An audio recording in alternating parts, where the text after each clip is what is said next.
हर हर महादेव दोस्तों। जय भोलेनाथ। दोस्तों आज हम लोग सुनेंगे सावन मास के कथा अध्याय पहला। श्री शिवाय नमस्तुभ्यम। आज दोस्तों है 23 जुलाई, दिन है गुरुवार। आज से प्रारंभ हो रहा है सावन का पावन महीना और कितना ही शुभ है ये दिन, क्योंकि आज है गुरुवार और सावन का पहला दिन पड़ रहा है गुरुवार के दिन। मतलब भोलेनाथ के साथ हमें श्री हरि विष्णु की भी कृपा प्राप्त हो रही है। आज भगवान शिव का महीना प्रिय है, साथ में आज विष्णु भगवान का भी आशीर्वाद प्राप्त करने का संयोग बन रहा है। हरि और हर के मिलन का दिन है आज।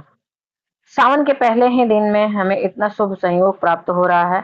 ऐसे में आप आज विधि विधान से भगवान श्री हरि विष्णु की पूजा कीजिए। बृहस्पतिवार है और केले के पेड़ में जल दीजिए, चुटकी भर हल्दी डालकर, साथ में चने की दाल और गुड़ का भी भोग लगाइए। उसी तरह से शिवलिंग की भी पूजा करिए और शिवलिंग पर भी चने की दाल और गुड़ जरूर चढ़ाइए। इससे आपको सुख समृद्धि की प्राप्ति होगी। विवाह की कामना करने वालों को विवाह की कामना पूर्ण होगी। संतान की कामना वालों को संतान की कामना पूर्ण होगी। रुके हुए बिगड़े हुए काम भी बनेंगे और बृहस्पति से संबंधित कोई भी परेशानी हो वह भी आपका ठीक होगा। ये तो रहा आज का छोटा सा उपाय। ये प्राय लोग करते भी हैं और करना भी चाहिए। ऐसे भी हमेशा करना चाहिए। इसी प्रकार से प्रतिदिन के वीडियो में आपको कुछ न कुछ जानकारी मिलते रहेगी। दोस्तों आपकी कामना को पूर्ण करने के लिए एक बहुत सा छोटा सा ये चमत्कारी उपाय है। आज का अध्याय सुनते हैं। उसको सुनने से पहले आप सुनेंगे भगवान शिव की भक्ति की कथा। एक बहुत ही भोले भाले और सच्चे भक्त की कथा। यह कहा जाता है कि भगवान भक्तों के बस में होते हैं। अपने भक्त के चारों तरफ हवा के स्वरूप में विराजमान होते हैं और हर प्रकार से अपने भक्त की रक्षा करते हैं। हर प्रकार की सहायता अपने भक्त की करते हैं। इसी प्रकार की एक कथा है। जिस नगर में भगवान भोलेनाथ का एक प्राचीन मंदिर था, उसी नगर में भगवान शिव का एक भक्त भी रहता था। सच्चा भक्त और बहुत बड़ा भक्त। भक्त ऐसा जो भगवान की दिन रात पूजा अर्चना किया करता था। दिन भर उनके मुख से बस एक ही नाम रहता था, भगवान शिव का। नमः शिवाय मंत्र जप करता। कभी भगवान शिव का सिर्फ नाम ही लिया करता, नाम जप किया करता। किसी भी प्रकार से भगवान शिव से वह अपने आप को अलग नहीं रख पाता था। सुबह उठने से लेकर रात्रि में सोने तक केवल ओम नमः शिवाय का जाप करता। सुबह उठकर सबसे पहले शुद्ध जल लेकर भगवान शिव को स्नान कराता, उनकी पूजा पाठ करता, फिर अपना काम शुरू करता। हर सोमवार को शिव जी का व्रत भी करता और मंदिर भी जाया करता था। वह आदमी अपनी हर कठिनाई में भगवान शिव जी को याद किया करता था। अपनी सारी परेशानी भगवान शिव जी पर ही छोड़ दिया था और भगवान शिव जी की ही उसकी किसी न किसी रूप में भगवान शिव जी उसकी मदद भी करते थे। उसकी निस्वार्थ भक्ति से और उसके भोलेपन से भगवान शिव अत्यंत प्रसन्न रहते थे। एक दिन उस भक्त के मन में भगवान शिव जी के बड़े धाम जाकर भगवान शिव के दर्शन करने की इच्छा जगी और उसने निर्णय किया कि वह भोलेनाथ का दर्शन करने पैदल जाएगा। उसने बिना देरी किए अपने कुछ कपड़े लिए और निकल पड़ा शिव धाम को। भक्त भगवान शिव का नाम स्मरण करता हुआ निरंतर अपने रास्ते में आगे बढ़ता जा रहा था। चलते चलते थक जाता तो किसी पेड़ की छांव में थोड़ी देर विश्राम कर लेता और फिर चलने लगता। उसे भूख और प्यास लगती तो रास्ते में कुछ फल खा लेता और नदी का या तालाब का पानी पी लेता। वह निरंतर भगवान के दर्शन करने की जिज्ञासा को लेकर चलते जा रहा था, लेकिन वह आगे जाकर रास्ता भटक जाता है और एक ऐसी जगह पे पहुंच जा गया जहाँ पे बहुत ही अकाल पड़ा हुआ था तथा दूर दूर तक कोई इंसान या कोई जानवर भी वहां नजर नहीं आ रहा था। वहां का माहौल देखकर वह बड़ा अजीब सा महसूस किया। उसे उस जगह पे बहुत कठिनाई भी मिली, लेकिन उसका मन विचलित नहीं हुआ, क्योंकि उसके मन में भगवान के दर्शन का लालसा था। चलते चलते उसे बहुत जोर की भूख लगने लगी, लेकिन कहीं दूर तक उसे कुछ खाने को नहीं मिला। जब वह उदास होकर पेड़ की छांव में सो गया, तभी एक आदमी पास एक पोटली में कुछ फल लेकर तभी एक आदमी उसके पास एक पोटली में तो कुछ फल लेकर आया और उसकी उदासी देखकर बोला, क्या हुआ, इतने उदास क्यों हो? भक्त बोला, जोरों की भूख लगी है, किंतु दूर दूर तक कुछ नहीं है खाने को। तभी उस आदमी ने वह पोटली भक्त को दे दी और वहां से चला गया। भक्त ने पोटली से सारे फल खा लिए और चल पड़ा, लेकिन यह भी नहीं सोचा कि इतने सुनसान जगह पर कोई आदमी नहीं दिखाई दे रहा है, तो यह अचानक फल वाला कहाँ से आ गया। वो अपने रास्ते पर ही चल रहा था कि कुछ दूर जाने के बाद उसे जोर से प्यास लगी और उसने दूर दूर तक अपनी पानी की तलाश की, लेकिन कहीं पानी नहीं मिला। अकाल जो पड़ा था, कई सालों से उस जगह पर कोई बारिश नहीं हुई थी अब तो वह पानी से तड़पता हुआ निराश होकर बैठ गया। तभी वही फल वाला आदमी अपने हाथ में पानी का कमंडल लेकर वहां आया और उसे पानी पिलाया। भक्त उसे देखकर बोला, तुम अभी मुझे फल खिलाकर गए थे और फिर पानी लेकर आए हो। यहाँ पर दूर दूर तक कहीं पानी नहीं मिला और तुम कहाँ से पानी लाए। तभी उस आदमी ने जवाब दिया, सच्चे भक्तों के हमेशा साथ भगवान रहते हैं, उन्हें किसी प्रकार का कष्ट न हो। इतना कहकर वह आदमी कुछ दूर तक जाने के बाद गायब हो गया। अब भक्त को यह समझ में आ गया कि वो आदमी कोई और नहीं, भगवान शिव हैं, जो मेरी मदद कर रहे थे। अब वो भक्त बिना किसी परेशानी के भगवान शिव जी के धाम पहुंच गया। उसने भगवान भोलेनाथ के दर्शन किए, उनका आशीर्वाद लिया और फिर निरंतर भगवान शिव की भक्ति में ही लीन रहने लगा। इस कहानी से एक बड़ी अच्छी शिक्षा मिलती है कि भगवान हमेशा भक्तों के साथ खड़े रहते हैं। कई बार हमारे जीवन में बुरा समय आता है, लेकिन कुछ मुश्किलों के बाद भगवान सब ठीक कर देते हैं। ऐसा नहीं होता है कि भगवान के भक्तों के ऊपर कोई कष्ट नहीं आता। बिल्कुल आता है दोस्तों, भगवान परीक्षा भी लेते हैं। कई बार बहुत कड़ी परीक्षा लेते हैं, लेकिन भगवान परीक्षा भी उसी भक्त की लेते हैं जो ज्यादा सहनशील होता है। कहते हैं कि भगवान जिसे प्यार करते हैं उसे मुश्किलों से रगड़ कर साफ करते हैं, फिर अपनी भक्ति के काबिल बनाते हैं, फिर उसके ऊपर अपनी कृपा भी बरसाते हैं। ऐसे भक्तों के साथ भगवान बिल्कुल हवा की तरह, बिल्कुल साए, एक साये की तरह रहते हैं। जरूरत है तो सिर्फ निस्वार्थ भाव से भक्ति करने की, प्रेम रखने की, श्रद्धा रखने की और समर्पण भाव रखने की। अगर हम समर्पित होकर भगवान की भक्ति करते हैं, किसी भी देवी देवता की आराधना करते हैं, तो भगवान हमारी भक्ति स्वीकार भी करते हैं और इसके साथ ही हमें भी स्वीकार करते हैं। उम्मीद करती हूँ यह कथा आपको जरूर पसंद आई होगी दोस्तों। अब आप सुनेंगे आज की कथा। सावन का महीना हिंदू पंचांग के 5वां महीना है।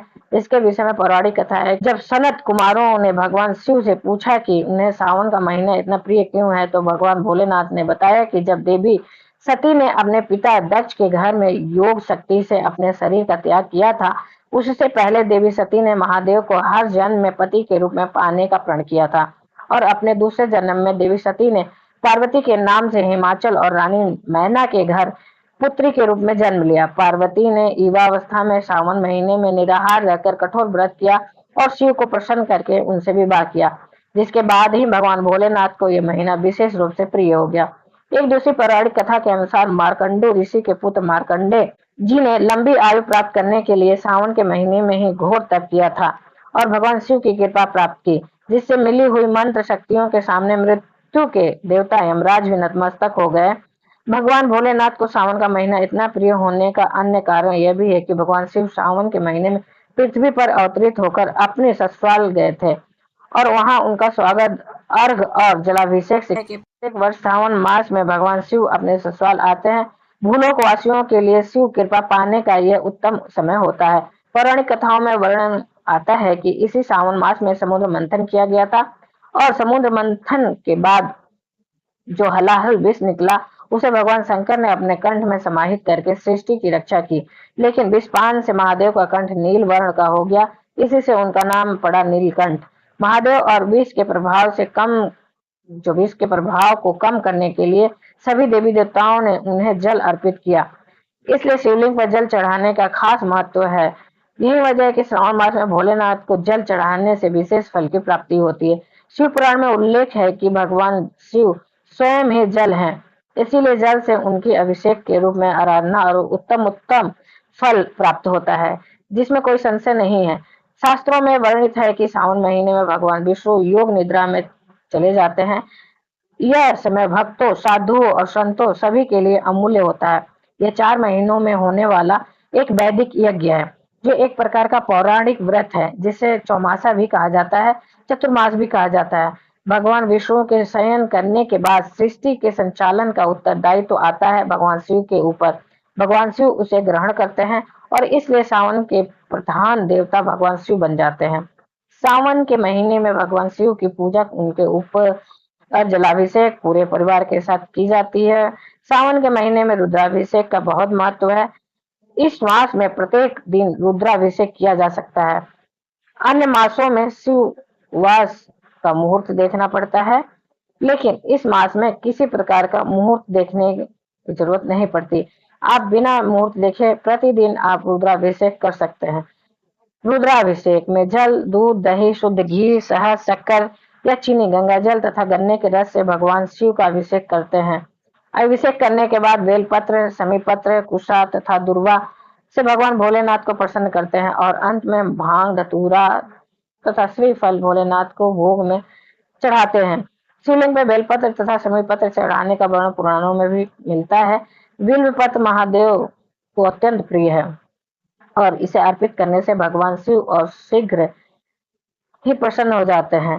पुराणों के अनुसार अर्थात आंकड़े का एक पुष्प शिवलिंग पर चढ़ाने से सोना दान करने के बराबर आपको फल मिलता है। जो हजार आंकड़े या आक के फूलों को चढ़ाने से प्राप्त होता है, वही फल आपको एक कनेर का पुष्प अर्पित करने से भी प्राप्त होता है। 1000 कनेर के पुष्प अर्पित करने से जो फल प्राप्त होता है, वही फल आपको प्राप्त होता मात्र एक बिल्व पत्र अर्पित करने से। जितना फल आपको 1000 बिल्व पत्र अर्पित करने से प्राप्त होता है, वही फल प्राप्त हो जाता है मात्र एक द्रोण या फिर गुमा का पुष्प अर्पित करने से।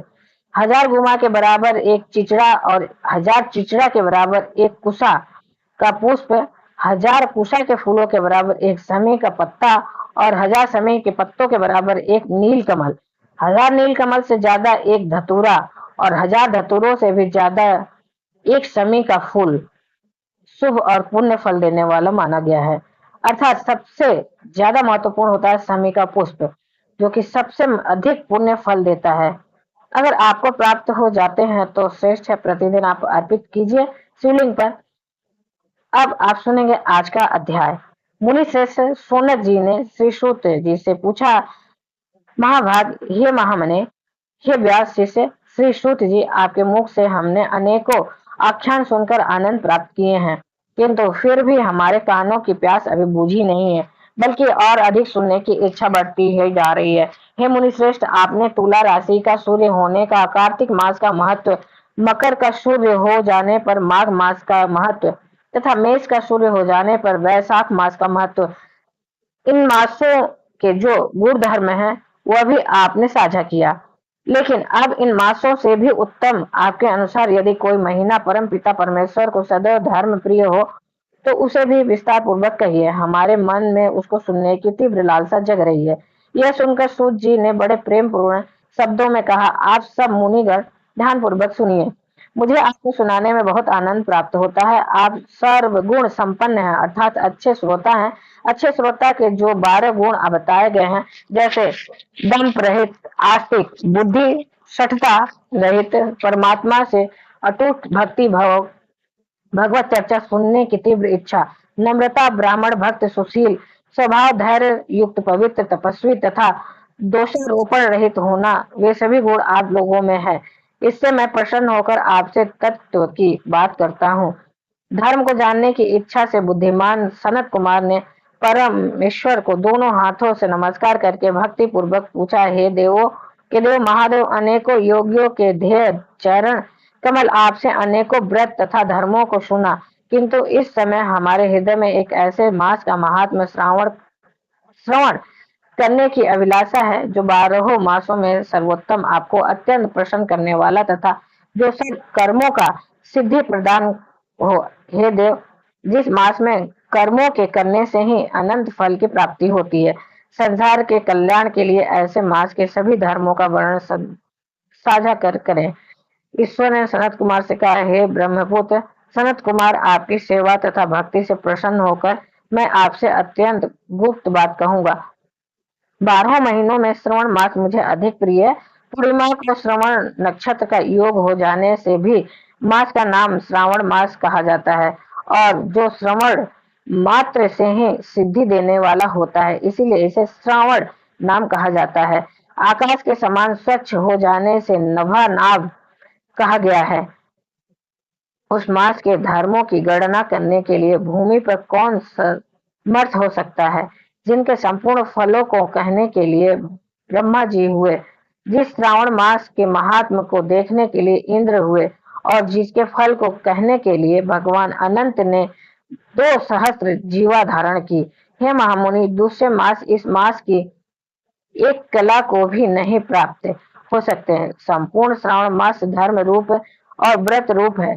इस मास में कोई भी दिन व्रत शून्य नहीं देखा गया। यहाँ पर मैं जो कुछ भी कहता हूँ वह अर्थातवाद है, वह अर्थवाद है। जो कुछ भी कहता हूँ वह अर्थवाद नहीं है। अतः जिज्ञासु भक्त, दुखी, बुभुक्षु और अर्थी, इन चारों जनों द्वारा अपनी अपनी अभीष्ट सिद्धि हेतु इस मास से सेवन योग्य है। सनत कुमार बोले, हे ईश्वर, आपने अभी कहा कि इस मास में कोई भी दिन व्रत शून्य नहीं है। हे श्रेष्ठ, उसे आप मुझसे विस्तार पूर्वक कहें कि किस तिथि में कौन सा व्रत किस बार में होता है और उस व्रत का अधिकारी कौन, फल तथा विधि क्या क्या है, किसने इस व्रत को किया और उद्यापन की विधि क्या है, देवता तथा पूज्य कौन है, पूजन सामग्री में क्या क्या वस्तुएं होती हैं, प्रधान पूजन किसका है, जागरण विधि क्या है, किस व्रत का क्या समय है। हे प्रभु, वह सब आप मुझसे कृपा करके कहिए। आपको श्रावण मास कैसे प्रिय हुआ, इसे पवित्र किस कारण से कहा गया, इस मास में कौन अवतार उत्तम माना गया और इस मास में कौन सा अनुष्ठान करने योग्य समझा गया। हे प्रभु, हे दयालु, आप सब प्राणियों के उद्धार मुझसे कहें। रविवार, सोमवार, मंगलवार, बुधवार, बृहस्पतिवार, शुक्रवार और शनिवार को जो व्रत आदि किए जाते हैं वह कृपा करके आप मुझसे कहें। आप सबके आदि कारण हैं, अतः आदि देव भी कहे जाते हैं। अन्य देवता आपसे छोटे होने के कारण आप महादेव कहे जाते हैं। पीपल के वृक्ष में ब्रह्मा, विष्णु तथा शिव तीनों देवों को निवास है। उसमें भी आपका निवास सबसे ऊपर और ऊंचा कहा गया है। आप कल्याण रूप में शिव माने जाते हैं। पाप नाशक होने से आप हर माने गए हैं। आदिदेव होने से आप श्वेत वर्ण हैं। शुक्ल वर्ण में विकार होने से अन्य वर्ण होते हैं। उनमें कर्पूर वर्ण के समान गौर वर्ण होने से आप आदिदेव हैं। अब पहले गणेश जी का अधिष्ठान रूप 4 दल का मूलाधार नाम का चक्र है। उसके ऊपर 6 दल का ब्रह्मा जी का अधिष्ठान नाम का दूसरा चक्र है और उसके ऊपर 10 दल वाला भगवान विष्णु का मणिपुर नामक तीसरा चक्र है। फिर हृदय में अधिष्ठान रूप 12 दल का अनाहत नाम का चौथा चक्र है। सबके हृदय में होने वाले उस चक्र में आपकी स्थिति कही जाती है। ब्रह्मा जी तथा भगवान विष्णु के ऊपर आपका निवास होने से आपको मुख्यतः कहा गया है। केवल आपके पूजन मात्र से ये प्राप्ति हो जाती है। यह सब अन्य देवताओं में नहीं है। स्वयं आप शिव हैं और आपके वाम भाग में पार्वती का निवास है, गणपति का दक्षिण भाग में, सूर्य का नेत्र में और भगवान हरि का हृदय में वास है। अन्न को ब्राह्मण कहा गया है और भगवान हरि को जल रूप कहा जाता है। हे इंसान, जब आप उस अन्न और जल में का भोग करने वाले हैं तो आपकी प्रवीणता में किसी को भी संदेह नहीं हो जा सकता। आपका शशान और पर्वत में निवास सब प्राणियों को विरक्ति की शिक्षा प्रदान कर रहा है। संसार को विनाश करने वाला हलाहल विष अपने कंठ में आपने ही ग्रहण किया था। महाप्रलय के लिए कालाग्नि को अपने मस्तक में धारण करने में आप ही समर्थ हैं। विश्व स्वरूप कामांत कुएं में गिरने के कारण कामदेव का वध कर आपने ही किया था। आप ऐसे महान शाली हैं कि आपके यश का वर्णन करना आसान बात नहीं है, बल्कि मैं आपकी स्तुति के लिए यदि करोड़ों बार जन्म लेकर भी आपकी स्तुति का वर्णन करना चाहूं तो भी मैं समर्थ नहीं हो सकता। अतः हे प्रभु, मेरे प्रश्नों का उत्तर देने की कृपा कीजिए। दोस्तों, ये तो रही आज की प्रथम अध्याय। उम्मीद करते हैं यह आपको उपयोगी रहा होगा। अगर उपयोगी रहा तो एक लाइक छोटा सा अवश्य करिए। आप पहली बार मेरे चैनल पर आए हैं तो मेरे चैनल को सब्सक्राइब करिए, बेल नोटिफिकेशन अवश्य दबाइए जिससे कि आने वाली वीडियो आपको समय से प्राप्त हो सके। अपने फ्रेंड्स और फैमिली में शेयर करिए। फिर मिलते हैं दोस्तों अगले अध्याय की जानकारियों के साथ, अगली जानकारियों के साथ अगले वीडियो में। तब तक के लिए हर हर महादेव, जय भोलेनाथ, जय बालाजी। धन्यवाद दोस्तों।